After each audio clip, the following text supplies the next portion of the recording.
Je voudrais ce matin continuer sur ce message il y a 2 semaines, sur ce nouvel an. Vous vous rappelez?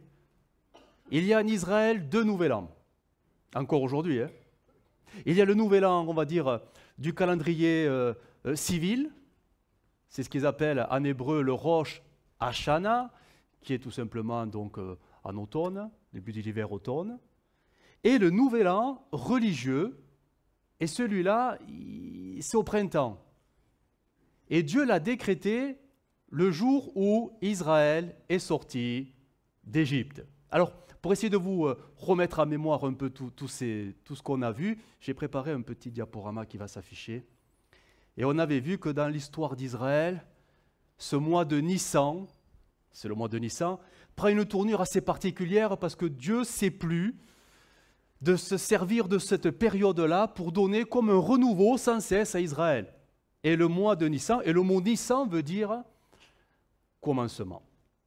Dieu se plaît sans cesse à donner un nouveau commencement, recommencement, parce qu'on en a vraiment, vraiment besoin. Alors, on va essayer de se les récapituler très rapidement. Je sais que vous les avez tous en tête, mais au cas où. Déjà le calendrier, pour vous, le texte d'abord. Exode 12.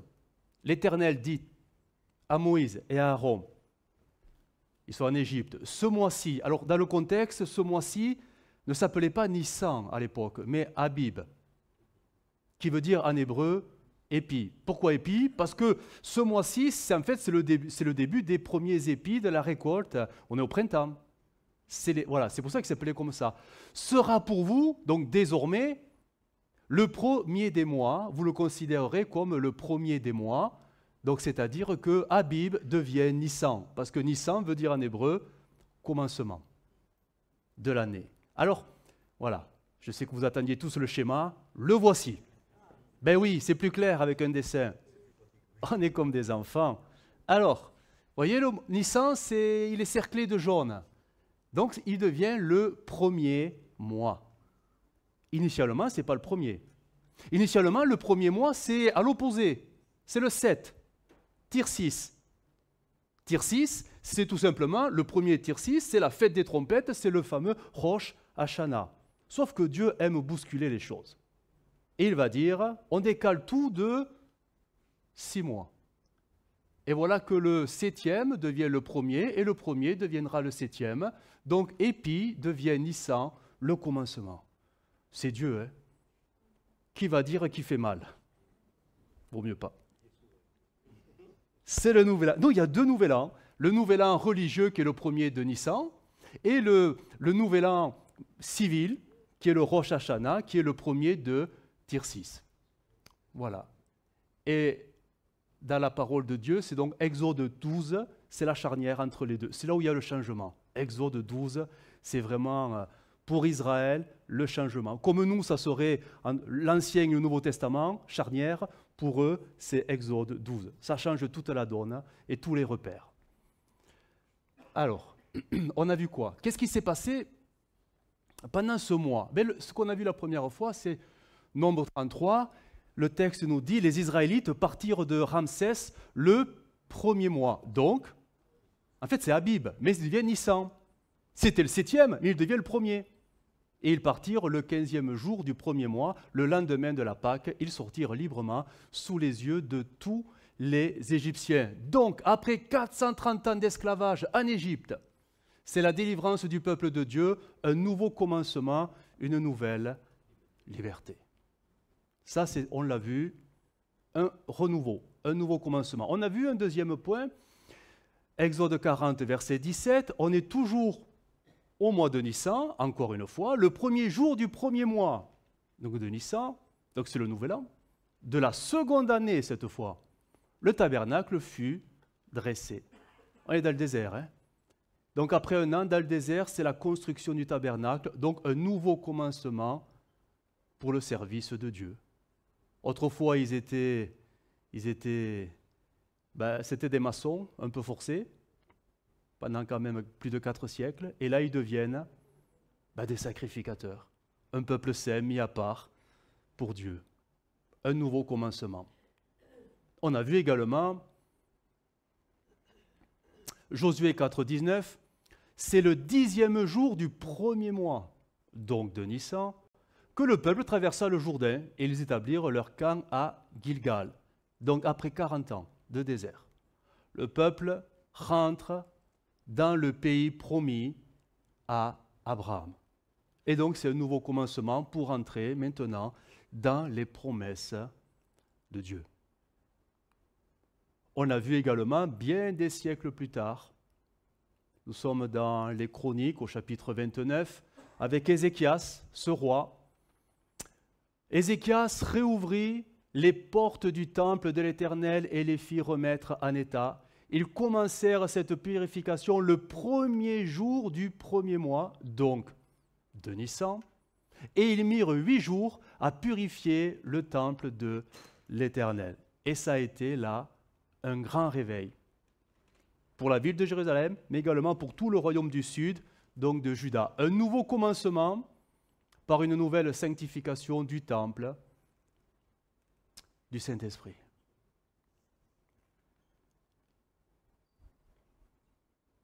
On a vu également Matthieu 26, 17, le premier jour de la fête des pains sans levain. Donc, quand on connaît le calendrier, on est tout simplement le 14 du mois de Nissan. Les disciples vinrent retrouver Jésus pour lui demander « Où veux-tu que nous fassions les préparatifs pour le repas de la Pâque ?» Et ce fut donc en ce mois de Nissan l'institution de la nouvelle alliance du pardon des péchés par le sang de Jésus. Donc, forcément, un nouveau commencement pour tous les pécheurs de la terre. Un nouveau commencement avec Dieu, mais maintenant sans péché. Donc tout ça, on l'a vu, vous avez la prédication sur le site. Ce matin, on va voir 3 nouveaux et 3 derniers événements qui ont lieu également le mois de Nissan. Et ça a été, là aussi des renouveaux, un commencement. C'est le nouvel an. Nous sommes encore au mois de janvier et il est encore de rigueur, de vigueur de se souhaiter la bonne année. Vous savez que c'est jusqu'au 31. Hein? Ouais. Donc je vous souhaite vraiment un bon mois de Nissan parce qu'on ne peut pas continuer avec Dieu comme on l'a fait en 2024. Ce n'est pas possible. On l'a vu vendredi, on a pris un temps on a prié que nos progrès soient évidents. Si tu commences 2025 comme tu as fini 2024, tu n'es pas en train de progresser, tu es en train de stagner. Et Dieu veut que nous progressions. Alors que ce mois de janvier, qui a bien commencé quand même depuis, mais soit vraiment des temps où avec Dieu il y ait un renouveau, un commencement, quelque chose qui n'y était pas et qui se met en place, ou quelque chose qui n'est plus mais qui revient avec plus de force, afin que nous puissions avancer sur le chemin de la sanctification. Alors, je voudrais prendre ce premier texte, on revient dans le logiciel. Il y a eu un événement, on est dans le désert, on est avec Moïse, ils sont là dans le désert pendant 40 ans, et il s'est passé quelque chose de particulier, un mois de Nissan. Nombre,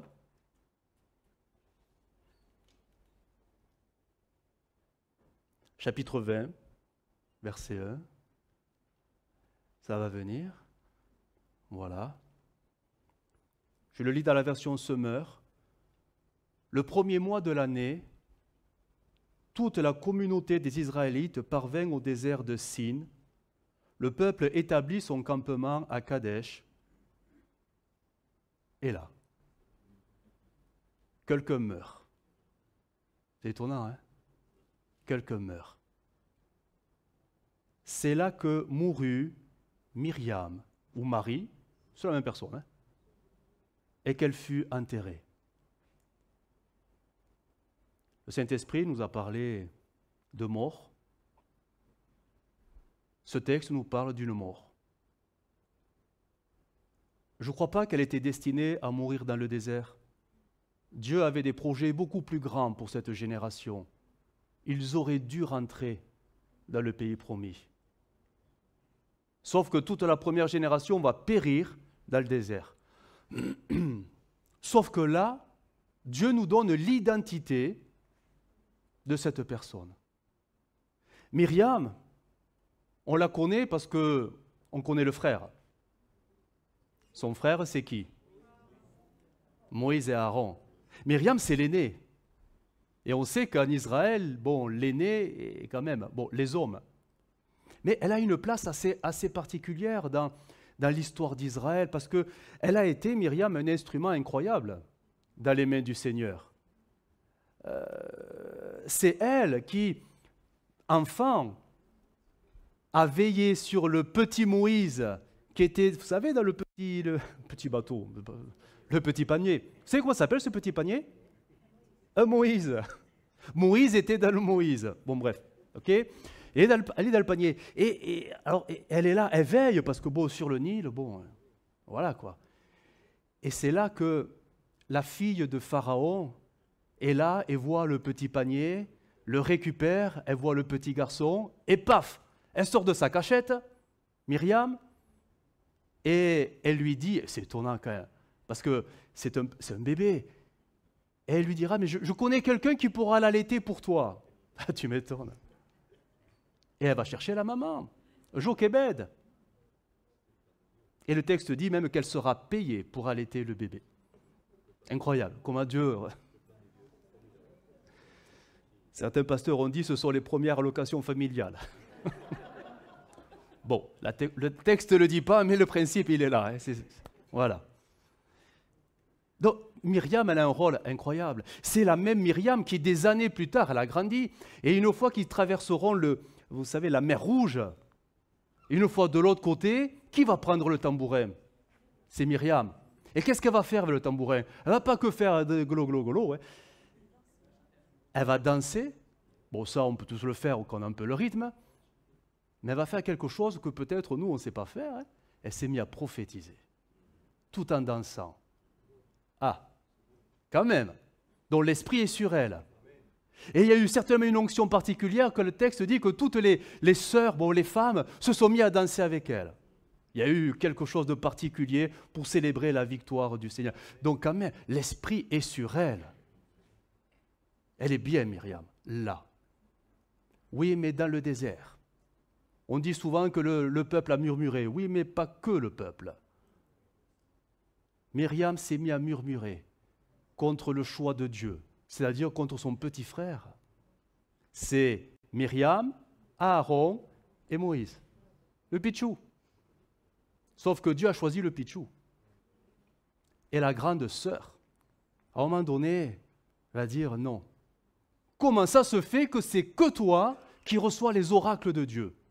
Oh, on est de la même famille. Pourquoi Dieu ne nous parle pas? Et même Aaron a été pris sous l'influence de la grande sœur pour s'en prendre au petit frère. Et l'excuse, elle est terrible. Vous savez ce qui s'est passé à ce moment-là? Alors est-ce que c'est bien, est-ce que c'est mal? Bon, il faut être dans le contexte certainement de l'époque, c'est difficile à dire, mais l'excuse, la Bible dit bien que l'accroche, le prétexte, c'est dans Nombre 12, ce qui a fait que Myriam, avec son frère, s'en sont pris ouvertement au petit frère Moïse, c'est parce que Moïse a eu un deuxième mariage avec une Égyptienne. Eh oui, il était marié avec Séphora. Mais il a eu une autre femme. Et ça n'a pas plu à la belle-sœur, à Myriam, qui ne voulait pas d'une belle-sœur égyptienne. Et elle s'est pris ouvertement avec Aaron, à Moïse. Oui, mais là, Dieu, il a dit, oh, stop. Et paf, elle est couverte de lèpre. Aaron, il n'a rien eu, il a eu très chaud, mais c'est elle qui a tout pris. Donc, on imagine que c'est elle qui a bien poussé. Mais imaginez l'ambiance dans la famille. On fait abstraction de la fonction de Moïse. C'est quand même un conflit familial. Ils sont 3, 2 contre 1, et Dieu défend celui qu'il a choisi. Et le moyen, il est radical. Elle sera mise à l'écart pendant un temps, le temps que la lèpre tout simplement s'en aille. Le petit frère Moïse a prié également pour sa guérison. Et là, après, c'est que quelques chapitres plus loin, 8 chapitres plus tard, c'est tout. 8 chapitres plus tard, la Bible dit, d'une manière très, se demande, bizarre, là, en plein désert, Myriam, elle est enlevée. Paf, elle meurt.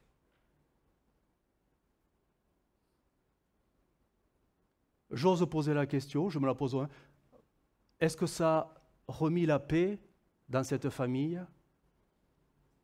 Vous savez, des fois, qu'il y a des conflits dans la famille et qu'il n'y a pas de solution et que ça persiste, et chaque fois qu'on se retrouve, ça clash. Des fois, eh bien, il vaut mieux parfois se retirer. Ben oui. Et là, dans le cœur de Myriam, ça ne passe pas. On ne sait pas ce qui s'est passé. On ne sait pas s'il y a eu une demande de pardon. On ne sait rien du tout. Y a-t-il eu réconciliation dans cette famille? On ne sait rien. On ne sait rien. On sait seulement qu'à un moment donné, dans le désert, elle est balayée. Aaron, lui, apparemment, il retrouvera sa place dans ses petits souliers auprès de son petit frère. Et il gardera sa place.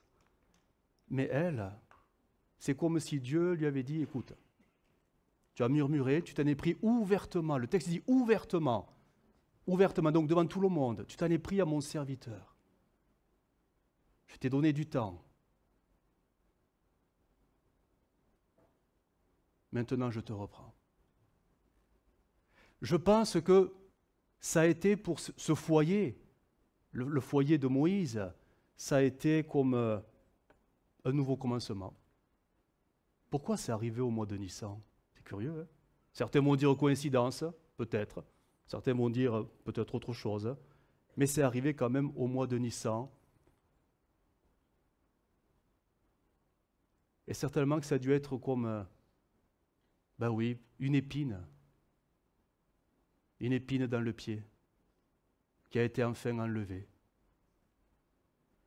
C'est étonnant de voir que parfois, quand on veut suivre le Seigneur, et vous le savez autant que moi, ça ne fait pas forcément l'unanimité autour de nous, et premièrement dans nos foyers. C'est étonnant de voir que quand on veut suivre Jésus, ça crée des tensions. C'est bizarre, hein? Nous, on est heureux parce qu'on découvre Jésus et ça nous rend tout joyeux, et les autres se mettent en colère, mais parfois en colère jusqu'au rejet, parfois. On a du mal à comprendre. Bien sûr que nous, on va dire, ben oui, c'est spirituel. Mais bien sûr que c'est spirituel. Mais ils devraient se réjouir de nous voir heureux. Mais c'est le contraire qui se passe. Ça crée des conflits et des guerres. Des fois, ça se passe bien, heureusement. Mais des fois, ça crée de telles divisions dans les foyers. Rien que parce que le dimanche, on veut aller à l'église. Jésus l'avait dit, dans Matthieu 10, 34, le texte va s'afficher, et c'est vrai, c'est une réalité spirituelle, hein, et vous le savez, vous le vivez, certains. Matthieu 10, verset 34, « Ne croyez pas que je sois, dira Jésus, venu apporter la paix sur la terre. Je ne suis pas venu apporter la paix, mais l'épée, car je suis venu mettre la division entre l'homme et son père, entre la fille et sa mère, entre la belle-fille et sa belle-mère, et l'homme aura pour ennemi. » Alors je ne dis pas que c'est systématique, mais c'est quand même assez fréquent. Hein? Oh là là là là là là, c'est terrible hein, de vivre ces tensions dans le foyer, parce que tout simplement, on veut suivre Jésus, et plus on veut suivre Jésus, et plus ça crée des tensions, des conflits, des divisions. Des divisions, que faire? Que faire quand c'est comme ça? Un sujet de prière, ça c'est certain. Qu'est-ce qui s'est passé dans ce foyer? Dieu a repris Myriam. Elle est morte. Enterrée, on n'en parle plus. Un mois de Nissan, commencement, nouveau départ pour ce foyer. Mettez-vous un instant, parce qu'on n'en parle pas. Mettons-nous un instant à la place de la... Alors, ça fait bizarre de parler comme ça, mais de la seconde femme de Moïse. Alors, dire, ouais, un deuxième mariage. Oui, mais à l'époque, c'était normal, tout ça. Hein. Ces choses étaient comme ça. Mettez-vous à la place de cette femme. Dieu n'a jamais reproché à Moïse ce mariage. Hein? Ben non. Mettez-vous à la place de cette femme. Comment trouver sa place dans ce foyer avec une belle sœur qui a quand même une ampleur? C'est pas rien quand même. Hein? Myriam, c'était pas rien. Qui fait opposition, qui fait barrage, qui entraîne le frère Aaron pour s'opposer. Et on imagine que Séphora était aussi dans le lot, parce que bon, la rivalité, mais imaginez l'ambiance. Et Dieu dit, bon, Myriam, allez, tu reviens. Nouveau commencement dans ce foyer. C'est évident que pour suivre le Seigneur, certains d'entre vous auraient des difficultés, parce que ça ne fera pas l'unanimité autour de vous. Parfois, sans parler de la famille, ça peut être le cercle d'entourage, tout simplement, les fameuses fréquentations, les amis, les collègues de travail, le voisinage, et ça va créer des tensions incompréhensibles, mais des tensions, parce que derrière, c'est spirituel. Que dit la Bible quand c'est comme ça? On ne va pas les tuer quand même. On ne va pas prier pour leur mort. Mais parfois, Dieu fait ce qu'il veut. Je vais vous donner un témoignage, parce que moi, il m'a marqué ce témoignage. J'étais tout jeune. Oh, punaise, je parle comme si j'étais. Mais j'étais tout jeune dans le ministère. On était à Pamiers, dans l'Ariège. Et dans l'église, il y avait un homme qui venait. Vous savez, ce n'est pas parce qu'on va à l'église qu'on est chrétien. Hein, et ce n'est pas parce qu'on y va régulièrement qu'on est chrétien non plus. Mais il y en avait un qui venait régulièrement et il était toujours au fond. Bref, on ne savait pas trop ce qu'il pensait. Voilà, il y a des chrétiens comme ça qui sont fermés, on ne sait pas ce qu'ils pensent. Bon. Et voilà qu'un jour, en allant chercher le courrier dans notre boîte aux lettres, on a trouvé des excréments. Tiens, j'ai dit ça, c'est pas le facteur. Hein, à la rigueur, il met des factures, mais les excréments, bon. Et plusieurs fois, à un moment donné, je me suis dit, tiens, je vais faire mon enquête. Je me suis caché. Voilà. Je me suis caché pour voir, pour surprendre celui qui faisait ça, celui ou celle. Et voilà que c'est qui, si ce n'est cette personne qui venait à l'église et qui, je ne sais pas, il voulait mettre ses excréments, il repartait en courant. Incroyable. Alors une fois, mais forcément, je lui ai pris la main dans le caca. Je suis allé le voir, j'ai dit, mais tu fais quoi? Qu'est-ce que tu me fais en votre... Et là, il fait quoi, le monsieur? Il me donne un coup de poing, paf, dans le ventre. À l'époque, j'avais des abdos, ça allait, j'ai encaissé. Et il est parti en courant. Il est parti en courant comme un enfant. Bon, ok. Bon, j'ai pas couru après. J'étais sous le choc de cette... C'était hallucinant, le truc, quoi. Voilà. Bon. Après, on le voit plus à l'église, bien évidemment, parce qu'il est démasqué. Et quelque temps après, on apprend que cet homme a été retrouvé mort chez lui, dans son canapé. Tout seul. Misérable. Voilà. Paf. Je veux dire, le problème, il a été réglé. Vraiment, il a été réglé. Parce qu'il n'y avait plus personne pour souiller notre boîte aux lettres après. On ne se moque pas de Dieu. Et ni des enfants de Dieu. Et là, on s'en est pris ouvertement à Moïse. Le choix de Dieu. Ça a duré un temps. Et à un moment donné, certainement que, on ne sait pas, le texte ne le dit pas clairement, mais certainement que Dieu il dit « Stop ». Et elle est partie. Certainement que dans votre marche, si vous avez, je ne sais pas, je ne connais pas exactement les contextes que vous vivez, mais si jamais il y avait des relations, des fréquentations, vous savez, des fois c'est difficile, parfois c'est toxique et on a du mal parce que Dieu peut mettre des séparations. Je ne dis pas qu'ils vont mourir, mais Dieu sait mettre des séparations, des éloignements, des mises au large. Dieu sait ce qu'il a à faire pour essayer de préserver la foi que vous avez qui est malmenée à cause de ceux qui sont autour de vous. Parfois, Dieu le permet aussi pour vous affirmer dans vos convictions et dans votre foi, mais quand ça va trop loin, que votre foi est en danger, parce que vous savez que les mauvaises compagnies, parfois, ça peut nous entraîner très loin. Hein? Dieu peut mettre tout simplement une rupture, une barrière, un éloignement, tout simplement pour vous préserver, vous protéger. Et on a l'impression que dans ce texte, c'est un peu ce qui s'est passé. Parce qu'on n'entend plus parler de cette affaire après. C'est fini. Dieu n'y revient même pas. Aaron, je ne sais pas ce qu'il a compris. Il ne dit plus rien. Séphora, pouf, bon, on ne sait pas trop, il ne dit plus rien non plus. Comme si l'absence de détails supplémentaires avait ramené une forme de paix. Parce que tout continue comme si de rien ne s'était passé. Et peut-être que pour quelqu'un, c'est ton mois de Nissan. Peut-être tu vis des choses très difficiles et peut-être que Dieu il va dire au moment donné, il va dire stop. Je vais les mettre au large. Je vais les éloigner. Pour que ta foi soit préservée de la mauvaise influence que ces personnes peut-être peuvent ou ont déjà sur toi. C'est Dieu. Et Dieu sait ce qu'il a à faire. Et il le fera toujours pour préserver et protéger ses enfants. Nous continuons. Avec un deuxième événement qu'il y a eu pendant ce mois de Nissan. Alors là, nous sommes maintenant des siècles après. On a vu Ézéchias, mais c'est même après Ézéchias. C'est même à peu près 60 ans après Ézéchias, 2 générations après Ézéchias. Avec Ézéchias, il y a eu un grand réveil. On l'a vu, un grand réveil, et Ézéchias, il a réouvert les portes du temple, grand nettoyage, ça a pris une semaine. Mais après lui, il s'est passé quoi? Vous savez ce qui se passe après un réveil? Bien souvent, ça monte, ça monte, ça monte, chouf, ça redescend. Parce que le roi qui a suivi après Ézéchias, donc son fils, c'est Manassé, il a été horrible. Tout ce qu'avait fait son père, il l'a balayé.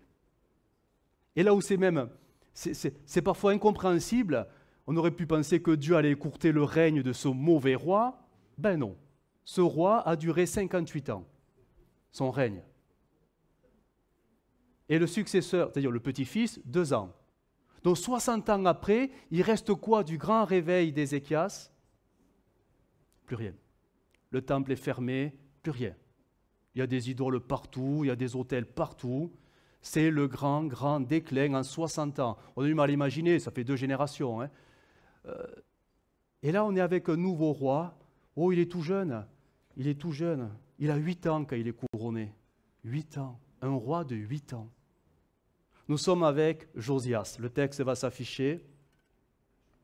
Et regardez ce qui va se passer. Donc 60 ans après 60 ans de déclin, 2 Chroniques 34, verset 1, Josias avait 8 ans lorsqu'il devint roi et il régna 31 ans à Jérusalem. Il fit ce qui est droit aux yeux de l'Éternel et il marcha dans les voies de David son père. Il ne s'en détourna ni à droite ni à gauche. La 8e année de son règne, comme il était encore jeune, il commença à rechercher le Dieu de David son père. Et la 12e année, il commença à purifier, donc à repurifier, 60 ans après, Juda et Jérusalem, des hauts lieux, des idoles et des images taillées et des images à métal fondu. Donc son père et son grand-père avaient installé pendant 60 ans. Et là, il va se passer quelque chose de particulier. Pendant qu'ils vont un peu restaurer un peu Jérusalem, ils vont retrouver, pendant le grand nettoyage, ils vont retrouver les rouleaux de la loi de Moïse. Les sacrificateurs, devant le règne de ces rois, mais complètement impies, avaient peur qu'ils soient même détruits. Et ils les ont cachés dans le temple. Et ça va se perdre dans l'oubli, tout ça. Ça dure 60 ans, l'histoire. Alors je transpose. Ils ont caché la Bible dans le temple, de peur que la main soit mise dessus et qu'il soit détruit, certainement brûlé dans le feu. Et ça va être oublié par tout le monde. Et Josias, qui est en train de restaurer les choses, voilà qu'il retrouve la Bible qui était cachée dans le temple. Incroyable. Pendant 60 ans, la Bible, elle a disparu. Pas de lecture, rien. Et quand Josias, c'est un enfant, on lui fait la lecture de ce qu'il y a écrit dans la loi de Moïse, alors là, il se met, alors c'est impressionnant pour un enfant, il déchire ses vêtements et il s'humilie et demande pardon au Seigneur pour tout le mal qui a été fait contre Dieu. Et il va décréter un jeûne national. Et là, on lit 2 Chroniques 35. 2 Chroniques 35, verset 1. Josias célébra la Pâque en l'honneur de l'Éternel à Jérusalem et l'on immola la Pâque le 14e jour du premier mois. Nous sommes donc dans le mois de Nissan. Verset 18. Et regardez ce qu'il est écrit, les détails. Aucune Pâque. On est dans le mois de Nissan, le 14e jour. Aucune Pâque pareille à celle-là n'avait été célébrée en Israël depuis les jours de Samuel, le prophète. Imaginez jusqu'où ça va. Incroyable. Du temps de Samuel, il n'y avait même pas de roi. Pas encore. Et aucun des rois d'Israël n'avait célébré une Pâque pareille à celle que célébraient Josias, les sacrificateurs et les Lévites, tout Juda et Israël qui s'y trouvaient, et les habitants de Jérusalem. Nous sommes le 14 du mois de Nissan, et ça sera pour Israël, pour Juda plutôt, et Jérusalem, un nouveau départ, on va dire un retour à la Bible perdue. Parce que tout a été oublié pendant 60 ans. Ça fait réfléchir. Ça fait réfléchir parce que peut-être qu'on a certains au milieu de nous ont besoin d'un retour aux Écritures. Vous savez pourquoi? Parce qu'on peut oublier de lire la Bible tous les jours. Ben oui, là je ne parle pas de 60 ans d'oubli, mais tous les jours au quotidien. On est tellement pris par nos journées, c'est pas vrai? On est tellement pris par nos emplois du temps, tellement pris par nos agendas, tellement pris par le travail, tellement pris par les occupations de la maison, et les enfants, et le mari, et l'épouse, et tout. La journée est passée, pourtant, tu avais voulu le faire, mais tu n'as pas trouvé le temps pour le faire. Et tu te dis, je le ferai demain. Sauf que demain, c'est pareil. Et les jours peuvent passer, et tu en oublies. Tu ne l'as pas rejeté. Mais en fait, tu ne trouves pas le temps tellement tu es pris. Tu en oublies au fil des jours, des semaines, de prendre du temps, de prendre un réel temps, un temps de qualité pour ouvrir la Bible, te poser et la méditer. J'ai remarqué que quand les soucis viennent dans nos têtes et dans nos cœurs, et que notre foi commence à se refroidir à cause des soucis, vous connaissez ça, hein? La première chose qui cesse dans nos activités pieuses, c'est la lecture de la Bible. Premièrement, c'est toujours ça, toujours pareil. On peut continuer à venir à l'église tout en oubliant de lire la Bible à la maison. On peut même continuer à prier, parce que prier encore, on se dit, voilà, au volant, vite fait, je fais ma prière. Mais tu ne peux pas vite fait lire ta Bible en conduisant. Donc tu peux même maintenir une vie de prière, mais oublier de prendre du temps de qualité pour les Écritures. Parce que c'est comme ça, c'est la première activité qui cesse quand les choses commencent à aller mal. C'est la première des activités qui est délaissée quand on n'a plus le temps. Parce qu'on n'a plus le temps, tout simplement, parce qu'on ne prend pas le temps. Que 2025 soit peut-être pour plusieurs au milieu de nous vraiment un retour à la lecture des Écritures. C'est tellement important. Mais quand je dis lecture, je parle vraiment, vous savez, un temps de qualité. Pas un temps à la va-vite où je lis sur mon téléphone, là, le verset du jour. Je l'ai reçu en notification, verset du jour. Je ne parle pas de ça. Quand je parle d'un temps de qualité, et même le portable, vous l'éteignez.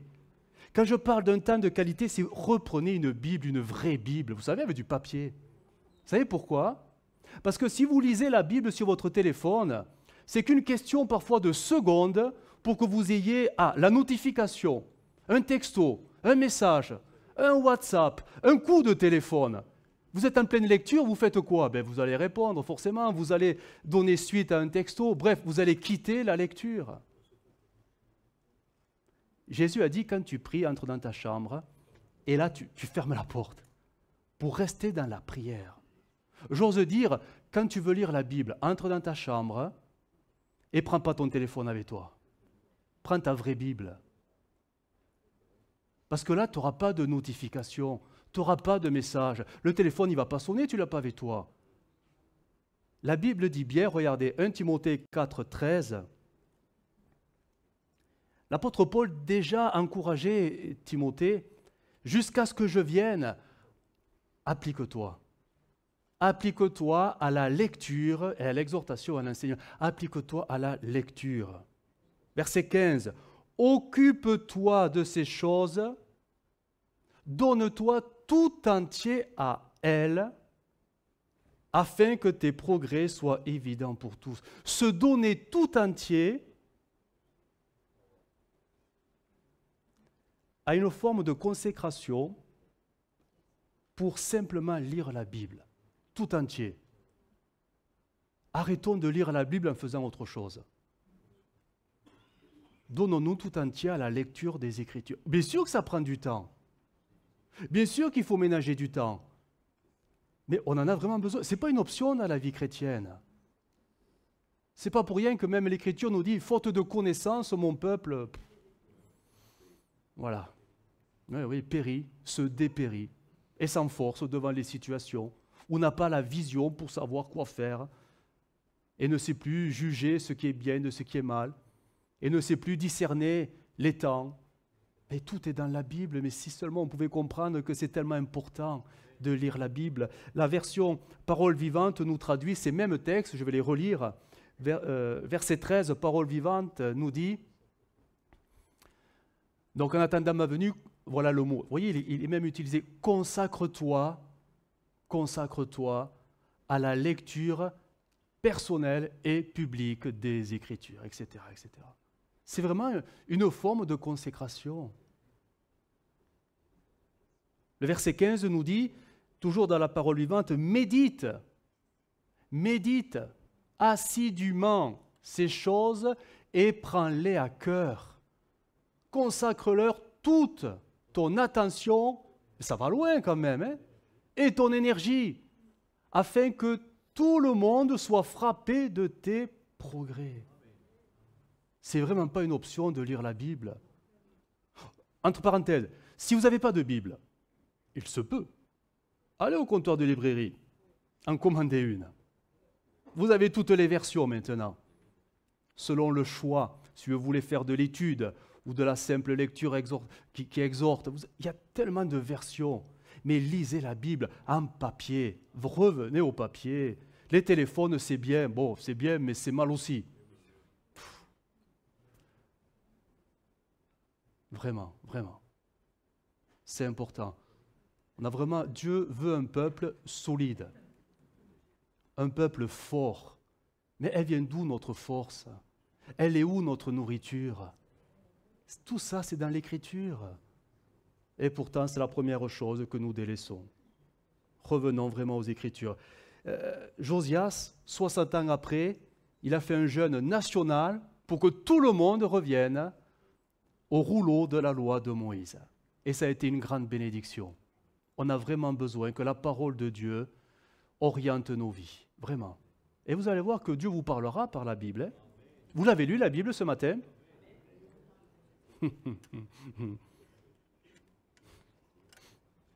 Eh bien, continuez. Et demain, faites pareil.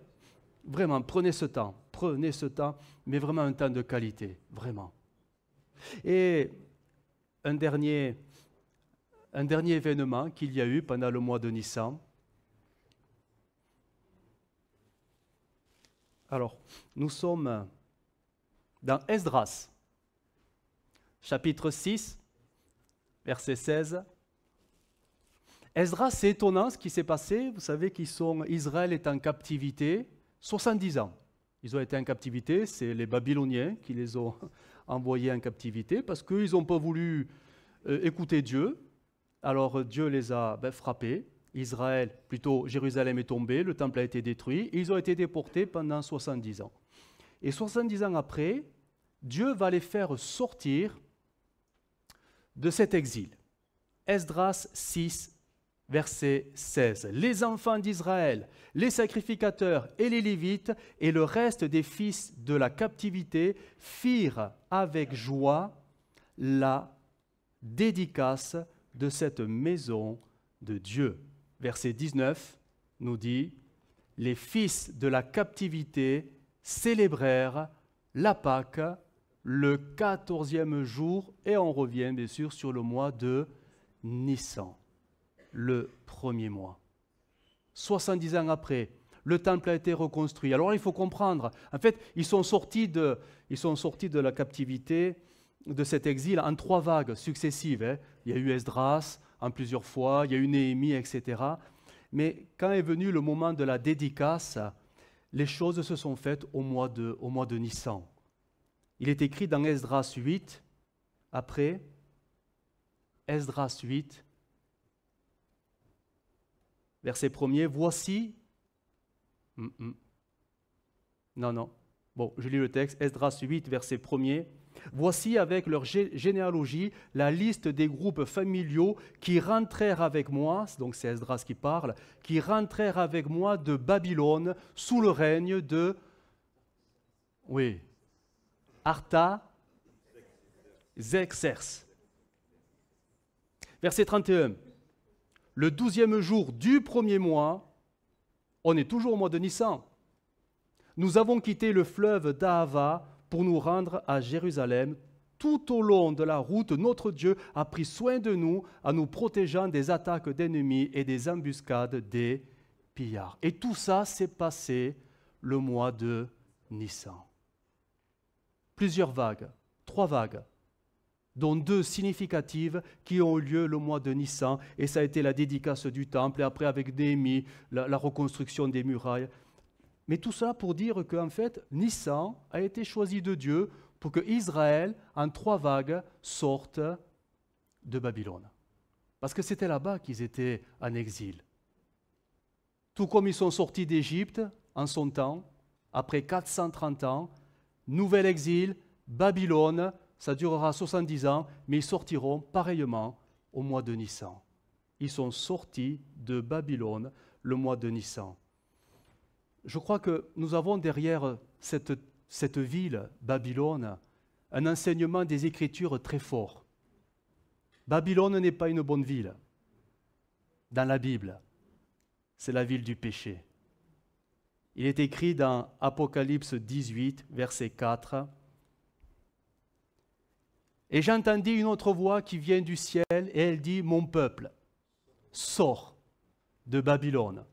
Ainsi, tu ne participeras pas à ses péchés, tu ne souffriras pas à cause des grands malheurs qui vont la frapper. »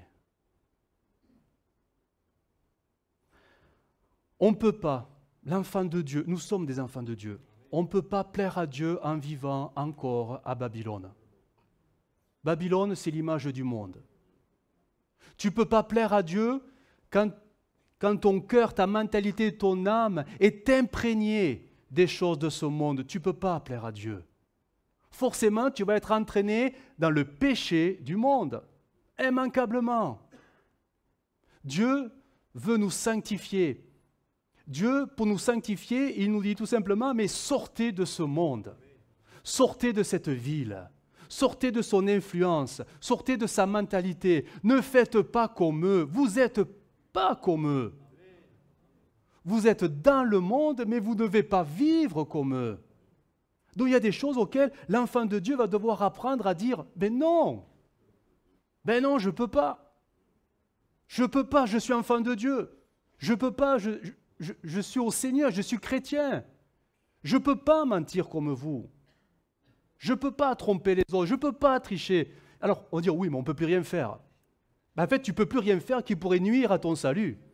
En fait, Dieu est en train de te protéger. Parce que si Dieu te disait, mais continue, mais tu es perdu.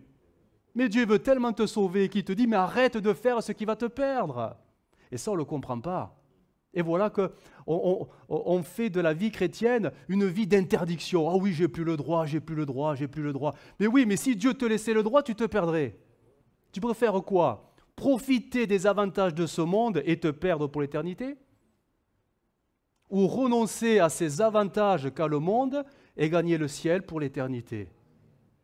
Vous savez, c'est la fameuse image que Jésus a donnée. Si ta main est pour toi une occasion de chute, ben vaut mieux que tu la coupes et que de ton vivant, bon, tu aies quelques handicaps, mais après, tu auras le ciel. Que de profiter de tes deux mains et d'être jeté dans les temps de feu, à choisir. Elle est là, la sanctification. Savoir se couper de ce qui va nous entraîner dans le péché. Et même si vous croyez, mais oui, mais moi je résisterai, parce que moi j'ai... Non, non, non, non. C'est pas vrai. Le monde est plus fort que nous. Et le monde, il est là pour essayer, et le diable a très bien compris, qu'il doit essayer de nous récupérer. Et il sait manipuler, il sait séduire, il sait nous tromper, il sait nous illusionner, il sait faire tout ça. Et sans s'en rendre compte, des chrétiens retombent dans le monde, croyant que ce sont de bons enfants de Dieu parce qu'ils vont à l'église tous les dimanches. Ben non, non. Regardez ce que dit 2 Corinthiens 6,14. Le texte, vous le connaissez, de 6,14. Ne vous mettez pas avec les infidèles sous un joug étranger. Car, quel rapport y a-t-il entre la justice et l'iniquité? Ou qu'y a-t-il de commun entre la lumière et les ténèbres? Quel accord y a-t-il entre Christ et Bélial? Ou quelle part a le fidèle avec l'infidèle? Quel rapport y a-t-il entre le temple de Dieu et les idoles? Car nous sommes le temple de Dieu, vivant comme Dieu l'a dit. J'habiterai et je marcherai au milieu d'eux, je serai leur Dieu, ils seront mon peuple. Donc, conclusion 17 nous dit, c'est pourquoi, ben oui, sortez du milieu d'eux et séparez-vous, dit le Seigneur, ne touchez pas à ce qui est impur et je vous accueillerai. Parole vivante a traduit, et ça va s'afficher, tout simplement, il est dit, voilà, première phrase simplement, c'est pourquoi quittez leur milieu.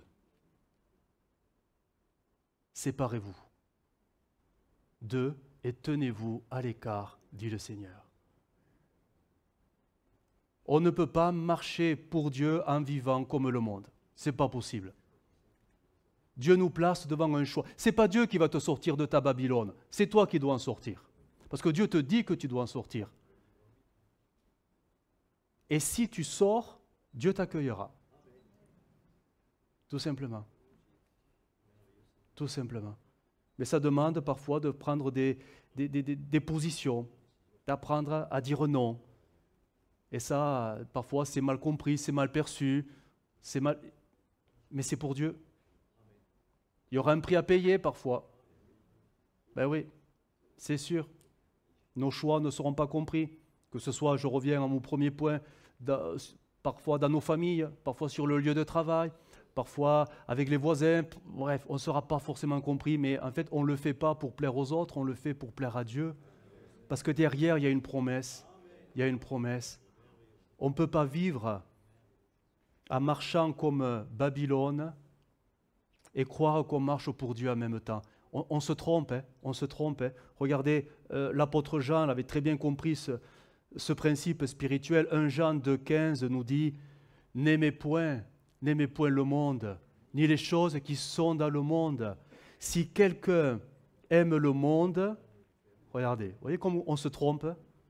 L'amour du Père n'est point en lui, car tout ce qui est dans le monde, la convoitise de la chair, la convoitise des yeux, l'orgueil de la vie ne vient point du Père, mais vient du monde. Vous voyez, là on ne parle pas de personne forcément, on parle d'une mentalité, d'être comme eux, une façon de vivre.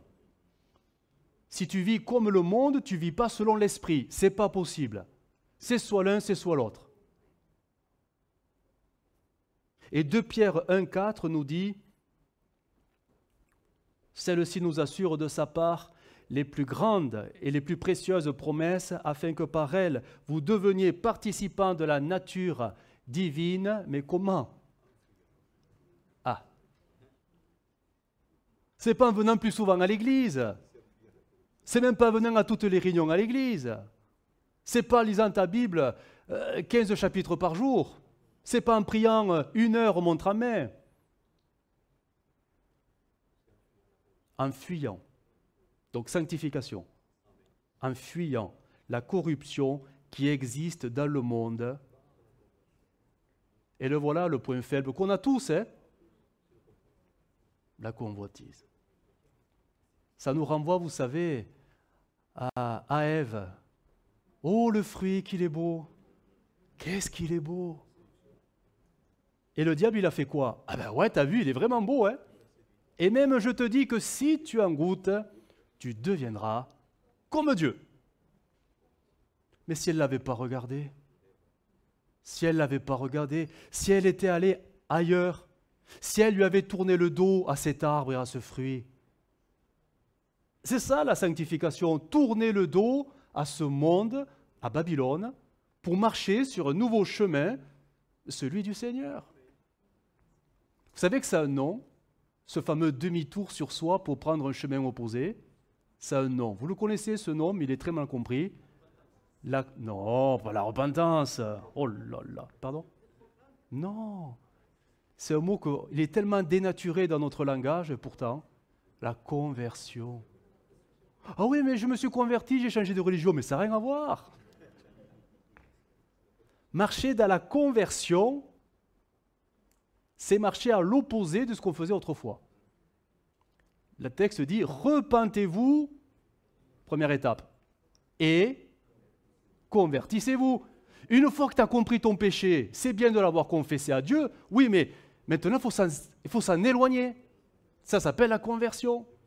Donc, quand tu t'éloignes de ton péché ou de ta vaine manière de vivre, animée de ta convoitise, mais qui est naturelle, tu es en train de sortir de Babylone pour marcher de plus en plus vers Dieu. Et ça s'appelle la marche selon l'Esprit. Donc, vous comprenez que celui qui ne marche pas selon l'Esprit, il est un peu perdu. Hein. Vous avez compris ça, hein? Ben oui. Malgré ta connaissance, si tu ne marches pas dans la conversion, à quoi ça sert de s'être repenti? À rien, à rien. Tu es encore dans ton péché. Que Dieu vous aide, que Dieu nous aide à sortir de Babylone. Vous savez, bien souvent, on est un peu comme cette femme, la femme de Lot. Elle est sortie, hein? Elle est sortie de la ville, hein? Sodome. Mais son cœur était attaché à la ville. Hein? Elle a regardé. Hein? Elle a voulu regarder. Hein? Elle y est restée. Que vraiment, le Seigneur nous détache de cette ville de Babylone, parce que Dieu nous appelle plus tard à vivre dans la nouvelle ville, la Jérusalem, la céleste, la spirituelle, pas Babylone. Je termine, j'en arrive à ma conclusion. Je voudrais terminer vraiment avec ce texte qui nous dit, dans Nombre 28, 11, parce que là, on a vraiment focalisé sur le mois de Nissan et on pourrait penser que finalement, vu que c'est le premier des mois, c'est le plus important, et les 11 autres, finalement, le sont un peu moins. Non. Pour Dieu, c'est le premier, mais le deuxième, le troisième et le quatrième jusqu'au 12e sont aussi importants. Et regardez ce qu'il est dit dans ce texte-là, et ça met tous les mois au même niveau.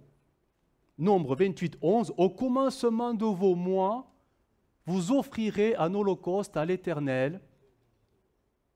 Donc, le premier de chaque mois, vous offrirez un holocauste à l'Éternel, 2 jeunes taureaux, un bélier et 7 agneaux d'1 an sans défaut. Le premier de chaque mois, voilà ce que Dieu veut. Alors, on ne va pas lire le détail du sacrifice, mais au verset 14, on y va directement. Voici ce qu'il est dit. Donc, voilà, on ne va pas lire le début. C'est l'holocauste au milieu à peu près. Donc ces sacrifices correspondent, c'est l'holocauste du commencement du mois, pour chaque mois, pour tous les mois de l'année. Et le verset 15 nous dit, comme si ce n'était pas suffisant, tu rajoutes au verset 15, vous offrirez aussi, donc en plus, un bouc, un sacrifice pour recevoir le pardon des péchés. Et ça, Dieu l'exige pour chaque premier de chaque mois. Que ce soit Nissan ou tous les autres, Dieu veut la même chose, le premier de chaque mois. Et ça fait réfléchir. Peut-être que vous, ça ne vous parle pas, parce que vous dites, oh, ces animaux, tout ça. Mais en fait, ça correspond à quoi, ces animaux? Autant le bouc, on comprend, parce que c'est dit. C'est pour le péché. Mais les autres, en fait, ce sont les sacrifices qui seront apportés chaque fois qu'il y aura un sacrifice dit de consécration de quelque chose. Une consécration soit d'une personne, ou soit d'une fête, ou soit d'un objet dans le temple. Pour les consacrer à Dieu, il fallait tout simplement apporter la liste des animaux qui ont été lus. Donc Dieu est en train de demander tout simplement 2 sortes de sacrifices par mois. Un sacrifice, ou plutôt des sacrifices de consécration et des sacrifices de pardon pour les péchés. Et ça revenait tous les mois. Tous les mois. Comme si le premier jour était consacré à Dieu pour ça, et les 30 jours suivants, ou les 29, ça dépend, il y avait une sorte d'évaporation. On oublie. On oublie un peu la consécration. On oublie un peu que le péché peut revenir si facilement. Alors Dieu le rappelle chaque début de chaque mois. Alors, je suis en train de vous dire quoi là? Je suis en train de vous dire que peut-être pour nous le plus important, ce n'est pas forcément ces choses-là, mais c'est ce que nous avons peut-être remplacé insidieusement. On amène quoi le premier de chaque mois généralement à Dieu? Oui, c'est ça. Oui. Généralement, nous amenons, le premier dimanche, on comprend, mais au début du mois, nous amenons notre dîme, notre argent. Les prémices, on amène ça à Dieu. Alors, est-ce que vous croyez que Dieu a besoin de votre argent? Franchement, non. Vous n'allez pas l'impressionner, même si vous faites des chèques avec plusieurs zéros. Non. Dieu, en fait, nous dit que chaque mois, ce qu'il veut, c'est notre consécration. Et s'il le fallait, et bien souvent il le faut, tout simplement notre repentance.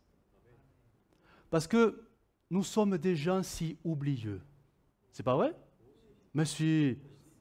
On oublie que depuis l'œuvre de la croix et de notre baptême, nous sommes consacrés parce que rachetés pour le servir entièrement et totalement. Mais ça, on l'oublie. Les années passent, on l'oublie. On l'oublie. Et on vit la vie chrétienne selon nos aspirations et nos envies, alors qu'on a oublié qu'on a été rachetés pour le servir. On l'oublie. Mais Dieu nous dit, rappelle-toi. Rappelle-toi. Allez, chaque mois, essaie de te rappeler que chaque mois, je t'attends sur l'autel de la consécration. Ah. Et Dieu te dit, oui, ça serait bien aussi que tu montes sur l'autel de la repentance. Parce que si tu n'es pas consacré, c'est que tu es déjà en train de pécher. Eh oui. Et ça, on l'oublie. Et on vit une vie chrétienne à notre mesure. On vit une vie chrétienne selon nos envies, nos aspirations, nos projets, nos idées, et on demande à Dieu de bénir tout ça. On a oublié qu'on est racheté, non pas pour nous servir de Dieu, mais le servir lui. Et ce moyen que Dieu a trouvé pour essayer de maintenir ce niveau dans nos têtes et dans nos cœurs, c'est que tous les mois, tu vas offrir ton propre sacrifice de consécration et ton propre sacrifice de repentance parce que tu ne te rends même pas compte que tu as déjà basculé dans le péché. Et ça, pour essayer de ne pas l'oublier, tu vas me l'amener à chaque début de mois. Alors c'est vrai, on n'oublie pas trop qu'il faut donner sa dîme, surtout avec Dimus qui nous le rappelle. Mais ce que Dieu veut, c'est plus que votre argent. Il veut vos cœurs, des cœurs consacrés, mais surtout des cœurs purs. Et on a vraiment besoin que le sang de Jésus nous lave et nous purifie. On a vraiment besoin de remonter sans cesse sur l'autel du pardon des péchés, mais l'autel de la consécration, parce que c'est un rendez-vous avec Dieu. C'est un rendez-vous avec Dieu, et Dieu nous attend là.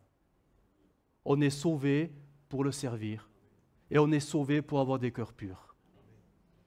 Voyez, donc n'attendons pas simplement le mois de Nissan pour avoir un renouveau, mais chaque mois peut et doit être un renouveau constant avec le Seigneur.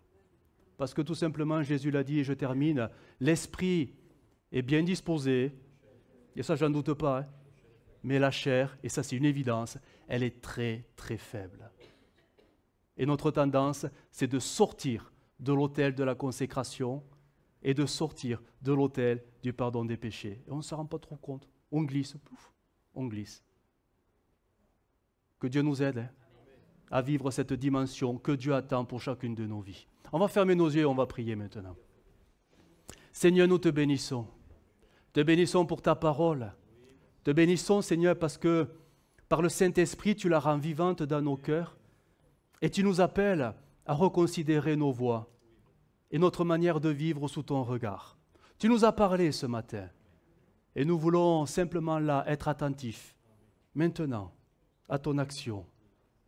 Nous nous apprêtons à prendre le repas, celui que tu as institué, ce repas qui symbolise l'alliance que tu as contractée avec nous. Et nous l'avons accepté, cette alliance. Mais donne-nous maintenant d'avoir ce jugement sur notre propre vie, un jugement sur notre propre consécration, un jugement sur notre réelle pureté de cœur. Donne-nous des yeux pour voir ce que nous sommes réellement devant toi. Donne-nous de nous voir comme toi tu nous vois. Seigneur, nous avons tellement besoin que tu sondes nos cœurs pour que nous puissions peut-être remonter sur ces autels de la consécration et du pardon des péchés, comme un nouveau départ avec toi, un nouveau mois de Nissan avec toi. Seigneur, tu nous as rachetés pour ça. Et merci de nous rappeler à ces choses-là, afin que nous ne vivions pas en nous trompant nous-mêmes, mais en vivant selon ta parole, tes commandements, tes exigences. Parce que par ton esprit, nous pouvons le faire et nous pouvons le vivre. Merci, Seigneur, de nous aider maintenant. À toi la gloire et la louange. Amen.